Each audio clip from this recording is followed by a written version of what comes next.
Thank you, Dr. Matthew.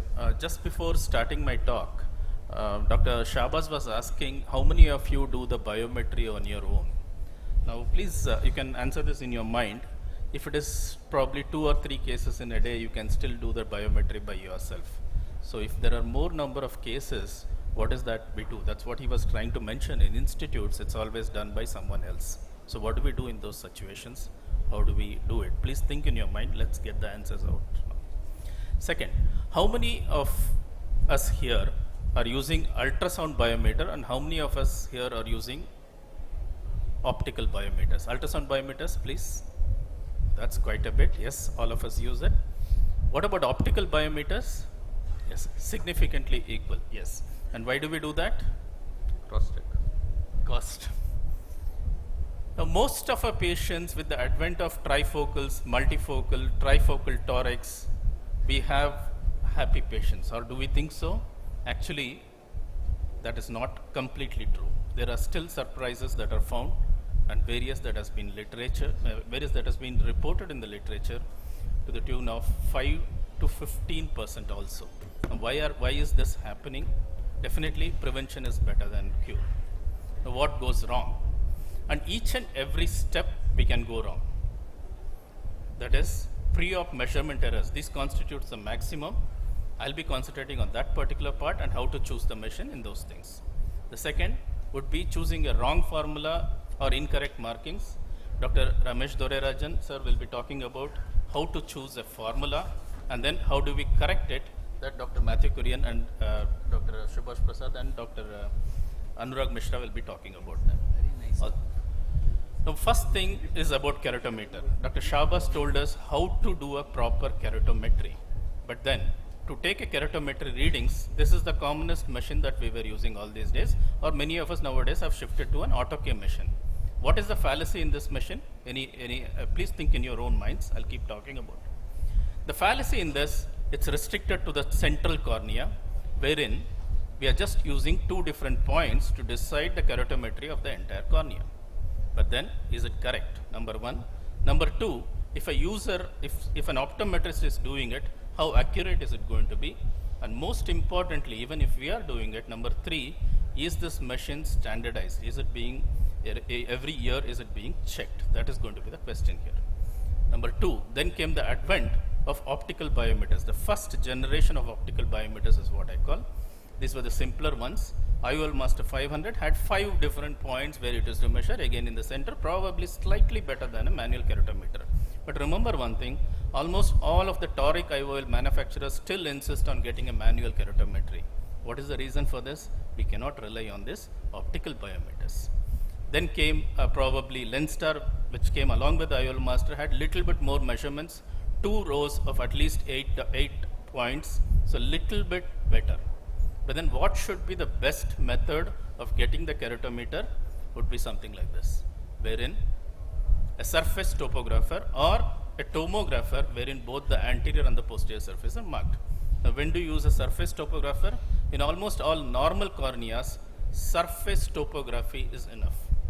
What is the advantage? It measures the entire area of the cornea and then it gives us the value. In case of any discrepancy, it shows up. Number 2, it is usually not, if done properly, it's usually not observer dependent, while in rest of the cases it can be observer dependent. Now, when should the tomography be used? When we say tomography, it's both the anterior surface and the posterior surface that is taken. In a normal cornea, with new formulas, sir will be talking about it later, with the new formulas, tomography may not be required. But if it is an abnormal cornea, such as in case of keratoconus, such as in case of post-refractive surgery, then a tomography is better, wherein the posterior curvature also matters.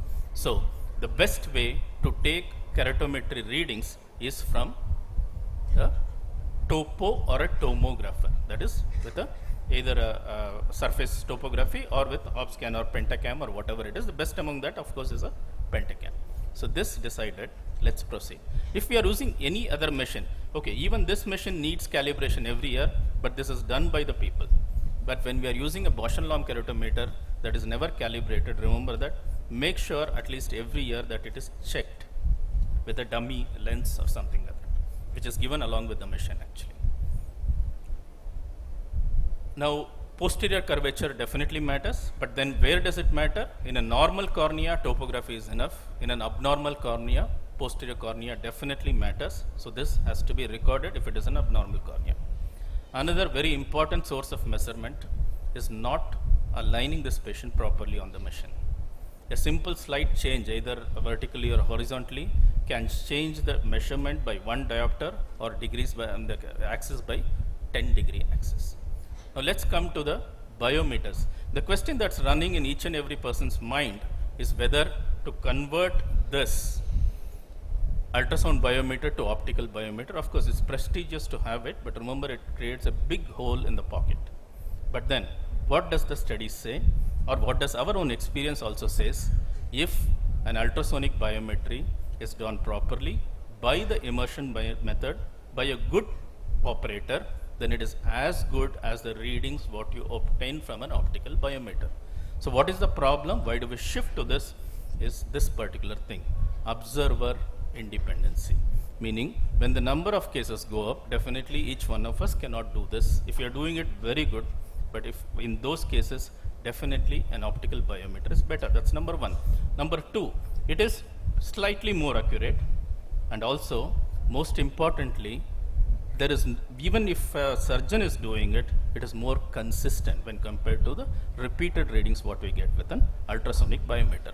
But then, cost is a big issue. And number two, particularly with the generation 1 optical biometers, penetration.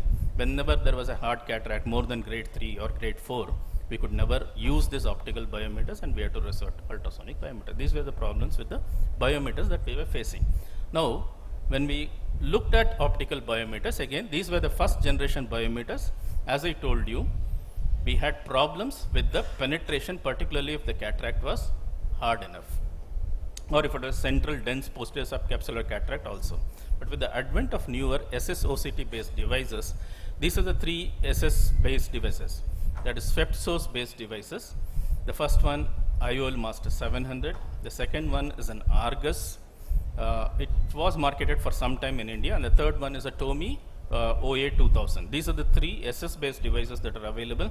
The first 2 are SS OCT based, and the last one is a SS based device. There is no OCT involved in that. These, with the advent of these, even the hard cataracts can be tackled. Nowadays we see it's hardly 1 to 2% probably of the cataracts that we cannot measure with these things. So if you have to buy an optical biometer, please go for an SS based optical biometer. Of these 3, of course, there is a huge amount of difference between these 3.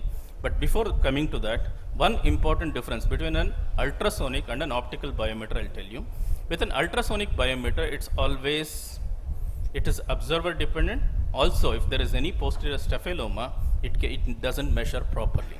With an optical biometer, it always measures at the fovea. So if there is any disturbances in the posterior segment also, this is taken care of. So an optical biometer is definitely better. Out of the optical biometer, an SS based is definitely better. There are various reasons for this. Number one is deep penetration because of the increased scans. Also, number two is repeatability. Now, most of the graphs what I am showing is derived from one of the most popular articles that was published in TNOA by Dr. Arup Chakravarti and Dr. Nazneen Nazim. They had compared his optical biometer. So these 3 graphs, whatever I will be showing, is derived from that. It's available with other reports also. Now, if we compare why these refractive surprises were happening, this was an article published in 1992 by Olsen et al. The commonest here is, of course, is what we think. It is the axial length. A small change in axial length, even a 0.2 millimeter, will lead to 1 diopter change in the power. But then just see what is happening with the advent of optical biometers. 2008 this was taken. 2008 we had the first generation, not the second generation. But then the concept of axial length had improved, meaning optical biometers were more efficient, they were more consistent. But then something else was remaining, that ELP, estimated lens position after the surgery. Now this is where all the newer formulas are coming into play, and they try to estimate the ELP properly. That's where our refractive errors are going to go down. So optical biometry improved accuracy and consistency of axial length. However, it still did not. What is ELP? Now after the surgery, remember that the eye is a 2-lens system. So in a two lens system, by just varying the position of this second lens, you can change the total power of the eye. So even a few millimeter difference, remember this is 4 millimeter thickness is the thickness of the lens. So the lens can, the IOL can fluctuate between that area. That was one of the causes for this. Now to estimate this lens position, these are all the anatomical factors that the machine has to calculate, the first 5. Each formula uses either 3 to 5 of these things. The more number of factors that is used, more predictive is the formula, and there are certain things related to the IOL factors also. I'll just finish my presentation in a few things. Now if you look at all these measurements, there is one machine that takes it. Just look at the name, that's Argus. Now this presently is not available in India. It was, I have used it for 2 years. It was available, then it was immediately withdrawn for reasons because of poor service and other things. It's going to be reintroduced is what I hear. Now all other optical biometers, when you look at it, the pupillary size is not noted, but other 4 things are seen. Now pupillary size is required only for Hagee's formula. The rest of the things, the 4, if you consider, then any kind of optical biometer, SS based optical biometer is a better choice. We have 3 of them as of now in the market.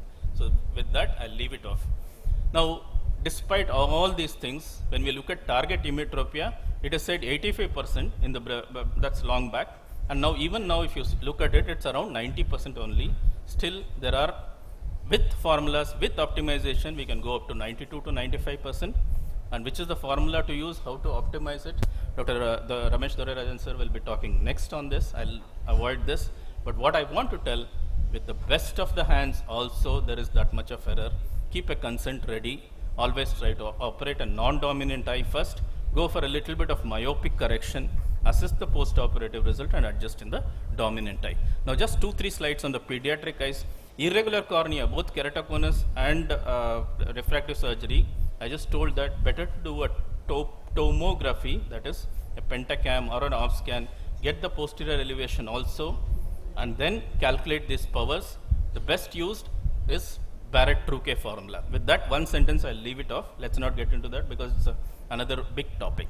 But with newborn eyes, remember, in the first few years, the growth is logarithmic. There's a huge amount of growth and then it stabilizes. So because of this, a small calculation mistake, 1 mm of error will lead to around 2.5 diopters in an adult, but 1 mm of same error will lead to 3.75 in a pediatric case. So all these readings have to be perfect. This was the older study which had used Holiday 1 SRK2, and inability to predict the axial length, as we all know properly, was the commonest cause. But we have 3 options for these children. Make them emmetropic, just like what we do in adults. Make them initially hyperopic. Now what is the advantage of this? Initial hyperopia, you have to give a glass initially, but later on we know that the lens, the size of the eyeball increases, so it produces myopia and then it stabilizes there. But then we don't know how much it's going to happen. So what we do nowadays is produce a little bit of myopia. We'll come to how much it is for each age, and then allow this to shift. This is what we are, initially hyperopia, and then we are, I'm telling the wrong way. Initially hyperopia, then allow it to become shift so that it becomes emmetropic. This is the commonest thing that is followed now. And one way to remember this is the rule of 7. Various formulas are there, but remember this rule of 7. The total of age plus the target refraction should be around 7. So a 7 years old, target refraction is 0 to 0.5, but in a 1 year old, the target refraction should be 6. Meaning whatever value we get, we have to reduce it by this much of power. Target for plus 6 in a 1 year old. This is what we do. And that was when I was with RPC, this particular study was done. Those were the results what we got actually. Over a period of time, it is expected to stabilize. The rest of the things, lack of time, I'll just avoid this. In case there is any question from your side, of course, sir will be talking about what is the formula to use. What are the machines to use in irregular corneas and other things I have already explained. If there's any questions, we can take it in the end. Yes, sir. Can you can tell. Yes, sir. As much as possible, topographic keratometry. Yes, sir. peripherally. Sir, I also mentioned it also shows where there are islands of irregularity. That is the advantage of doing a surface topo.